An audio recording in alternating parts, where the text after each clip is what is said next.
On Monday, during a tense press briefing, Donald Trump issued a statement that resonated through the corridors of power. He looked at the cameras and said, "We are considering all options." The professor's analysis. At first glance, Trump's words sound neutral, almost passive. But in the world of high-stakes diplomacy, this is a linguistic masterclass. Let's break down Trump's strategy. Considering, Trump is telling the world that the decision-making process is active, but he is withholding the final verdict. It creates a sense of imminent action. All options. This is a coded threat. By saying all, Trump includes everything from economic sanctions to the most extreme military measures. He is using strategic ambiguity. Trump is creating immense pressure without making a clear commitment. This is English used not to inform, but to influence.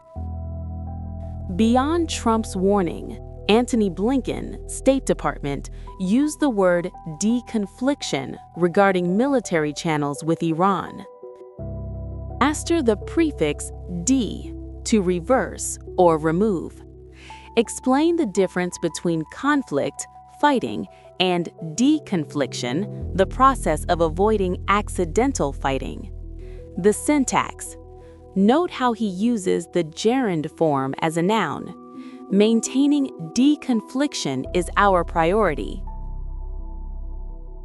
By Tuesday, the tone shifted.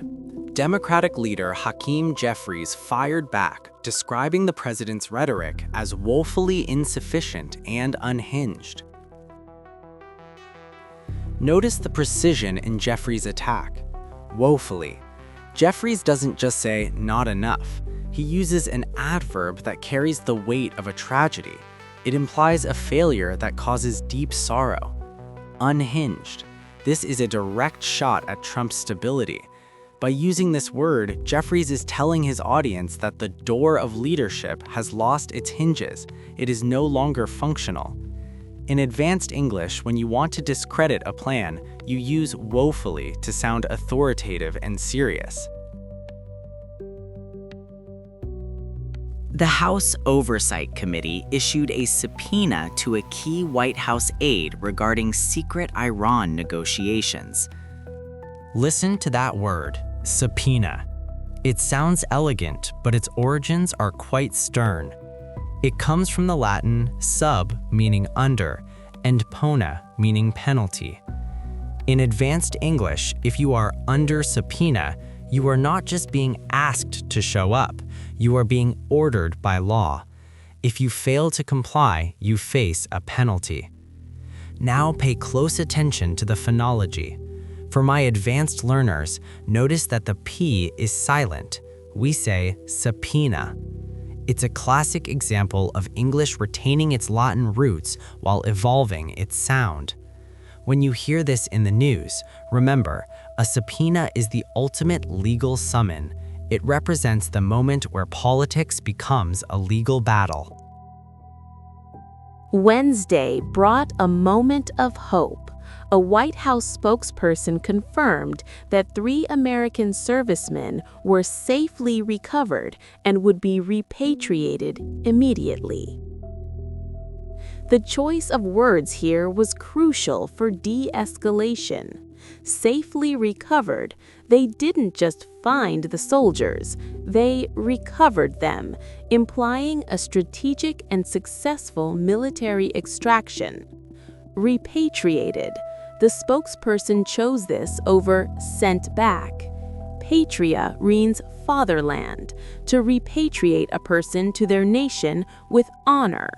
This formal language signaled that a deal had been made, paved the way for the ceasefire. By Thursday, the conflict moved from the battlefield to the halls of Congress. Hakeem Jeffries led a high-stakes attempt to pass a war powers resolution to limit Donald Trump's ability to strike Iran. However, House Republicans successfully blocked the move. while Melania Trump made a rare public statement to deny long-standing rumors, seeking to stabilize the administration's image. Let's dissect the language of political resistance. To block. In the news, this isn't just stopping someone, it's a procedural maneuver. It implies a deliberate use of rules to prevent a vote from even happening. War powers. This is a crucial legal term. It refers to the constitutional authority to wage war. When Jeffries tries to curtail these powers, he is trying to put a leash on the president. Notice how the news uses deny. Melania Trump didn't just say no, she issued a formal denial. In advanced English, a denial is a defensive linguistic wall. It is much more definitive than simply disagreeing. In the Senate, a bipartisan group tried to broker a deal on border security to avoid a government shutdown, but the talks ended in a stalemate. The verb to broker. In business and politics, you don't just make a deal, you broker it, act as a middleman. The noun, stalemate, explain its origin in chess. It's more than a stop, it's a situation where no progress is possible because both sides are blocked. Friday brought the bill for the week's tensions. Official reports showed that inflation had surged to 3.3%, its highest level in 2 years, driven by a record 21% jump in gas prices. J.D. Vance prepared for make-or-break talks in Pakistan, while Iranian embassies began to troll the Trump administration on social media, claiming the U.S. had failed to crush them. Friday is about consequences. Look at the economic vocabulary. Inflation surged. We saw this word earlier, but here it describes a cost of living shock. When prices surge, they don't just rise, they attack the consumer's wallet. Troll. Surprisingly, this slang term has entered the world of high-level diplomacy. Iranian officials aren't just criticizing, they are trolling, using provocative, snarky language to mock a superpower. This shows a shift in international rhetoric. Even in war, the battle is now fought with means and sarcasm. It's a fascinating example of how informal English is invading formal geopolitics. With gas prices up 21%, Democratic senators accused big oil companies of price gouging to profit from the Iran crisis. The term price gouging. Gouge originally means to cut a hole in something. In economics, gouging means unfairly raising prices during a crisis to exploit people. The adjective opportunistic. Explain how this is used to describe companies taking advantage of the war. By Saturday, the global community shifted from relief to extreme caution. Antony Blinken announced that the U.S. would begin a rigorous vetting process of the Iranian signals, while Donald Trump took to social media to warn that the ceasefire was on thin ice.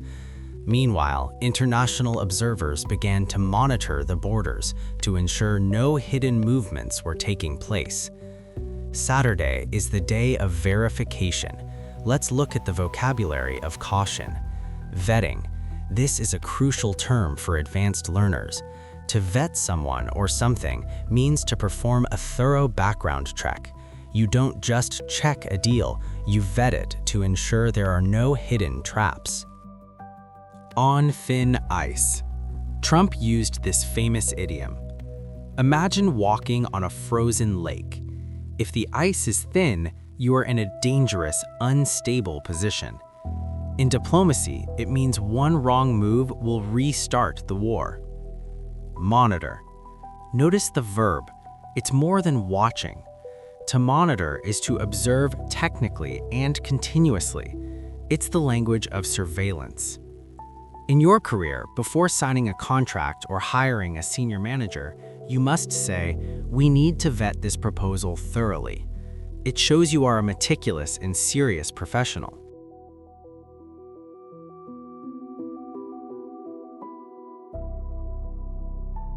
After 21 hours of marathon negotiations in Islamabad, the high-stakes talks between J.D. Vance and the Iranian delegation led by Abbas Araghchi have come to a halt without a final agreement. While Pakistan successfully brought both sides to the same table for the first time in decades, the peace effort faltered over Iran's refusal to abandon its nuclear ambitions. To understand this, we must look at the role of a mediator. Pakistan didn't just provide a room, they provided credibility. To broker. As we discussed, Pakistan brokered this meeting. In advanced English, a broker is a neutral third party who manages a deal between two people who don't trust each other. Entrenched. This is a powerful word to describe why the talks failed. It comes from trench, a deep hole in a battlefield. When two sides are entrenched, they are stuck in their positions and refuse to move. Collapse. The news says the talks collapsed. In diplomacy, a collapse is a sudden and complete failure of a negotiation. News to life. In your career, if two departments are fighting, you can act as the intermediary. You can say, I will facilitate a meeting in a neutral space to help us find common ground.